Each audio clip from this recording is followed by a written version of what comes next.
जंतर मंतर पर महामिलाप जब गले मिले दो अम्बेडकरवादी योद्धा। चंद्रशेखर प्रकाश राज मिले गले शोषितों और युवाओं की जंग का नया शंखनाद। 7 से संसद तक मचा कोहराम। नीट स्कैम और पेपर लीक पर सीधी चेतावनी। बाबा साहेब के सिपाही मैदान में शिक्षित बनो, संगठित रहो, संघर्ष करो का नारा बुलंद। दिल्ली के जंतर मंतर पर छात्रों का जन सैलाब उमड़ पड़ा।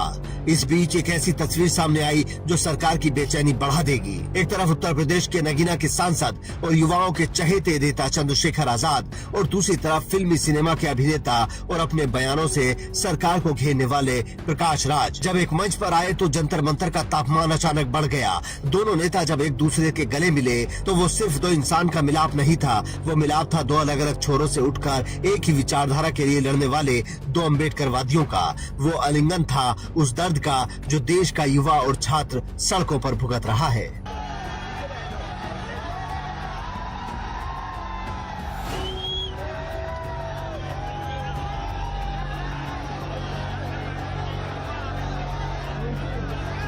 यह आंदोलन कोई आम प्रदर्शन नहीं है, ये देश के करोड़ों छात्रों के भविष्य को बचाने की आखिरी जंग है। सीजेपी यानी कॉकरोच जनता पार्टी के संस्थापक अभिजीत दीपके और युवाओं ने शिक्षा व्यवस्था में लगी दीमक के खिलाफ ये मोर्चा खोला है। नीट पेपर लीक से लेकर देश की तमाम बड़ी प्रतियोगी परीक्षाओं में हुई धांधली ने युवाओं की कमर तोड़ दी। दिन रात एक करके पढ़ाई करने वाले छात्र आज दिल्ली की सड़कों पर धूल फांकने को मजबूर है। सरकार की चुप्पी और शिक्षा मंत्रालय की नाकामी के खिलाफ जब युवाओं का सब्र टूटा तो उन्होंने संसद मार्च का ऐलान कर दिया।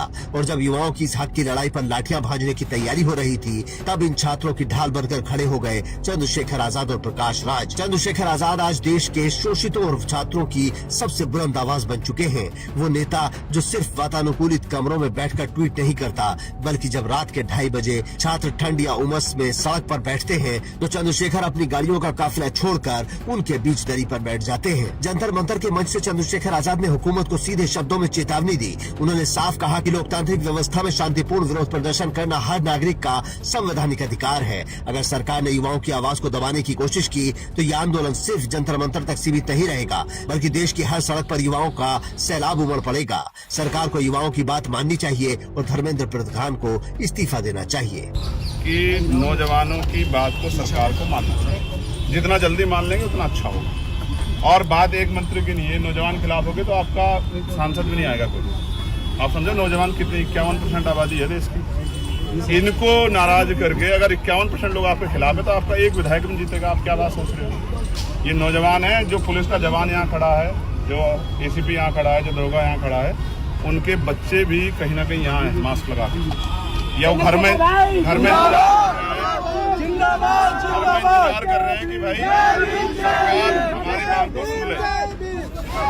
मैं फिर कह रहा हूँ, सरकार इनकी मांग को सुने और इनकी समस्या जो चाहे वो नीट की हो, पेपर लीक की, चाहे शिक्षा मंत्री के इस्तीफे की, उस मांग को पूरा करे। इसी में सरकार की भलाई। वहीं दूसरी तरफ है प्रकाश राज। 5 बार नेशनल अवार्ड जीत चुका यह दिग्गज अभिनेता फिल्मों में भले ही विलन का किरदार निभाता हो, लेकिन जब देश के संविधान, लोकतंत्र और युवाओं के हक की बात आती है तो ये शख्स रियल लाइफ का सबसे बड़ा हीरो बनकर सामने आता है। प्रकाश राज ने जंतर मंतर पर आकर सीधे तौर पर सरकार की नीतियों पर कड़ा प्रहार किया। उन्होंने छात्रों से कहा कि ये लड़ाई सिर्फ आपकी नहीं है, ये इस देश के वजूद की लड़ाई है। उन्होंने युवाओं को सचेत किया कि हक मांगने पर यह हुकूमत आपको राष्ट्र विरोधी या कॉकरोच कहेगी, लेकिन आपको डरना नहीं है, डटे रहना है। जंतर मंतर पर जब चंद्रशेखर और प्रकाश राज भावुक होकर गले मिले तो देश के शोषित समाज को एक नई उम्मीद मिली।